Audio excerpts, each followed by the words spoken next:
Vous voyez? Donc c'est dans ce sens-là que moi je comprends le président Madakani. Moi-même j'ai vécu en France. On a parlé de Giscard d'Estaing. Ok, président d'Estaing, c'est son grand-père qui a acheté le nom. Ils sont seulement Giscard à la base. Ils ont acheté une fausse noblesse. Okay. D'où le destin. Ça veut tout dire. Voilà.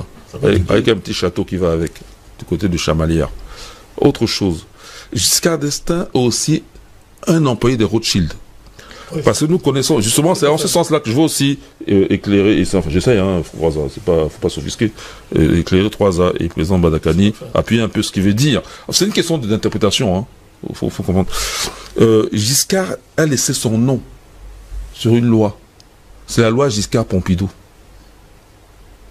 Et c'est ça qui va montrer le rôle des élites politiques, militaires, français au service des Rothschild. La loi Giscard-Pompidou est une loi des Rothschild. Pompidou étant mort, Giscard termine le travail. Elle consiste à quoi? À dire que, et c'est le début de la dette souveraine de l'État français. Et voilà pourquoi ces États sont des États esclavagisés. Et voilà pourquoi maintenant on essaie de faire le reset. Je vais vous expliquer. C'est-à-dire que les Rothschild, au point où ils en sont maintenant, et Rockefeller, tous les 13 là, 14, 15, je ne sais pas combien ils sont les Warburg, tout ça, les chiffres, ces gens-là ont mis les États occidentaux à genoux. C'est-à-dire que la dette, l'État français ayant dépassé les 100%, on ne peut plus la rembourser. Et il faut savoir que ce n'est que de nos jours que, merci, grâce à l'Internet, ça, que les gens se demandent, mais la dette là, elle vient d'où?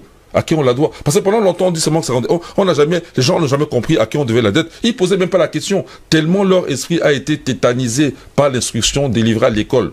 Personne ne demandait à qui on devait l'argent. Bon, maintenant, c'est que ça c'est ces familles-là. Bon. Donc, la loi Giscard-Pompidou, c'est quoi?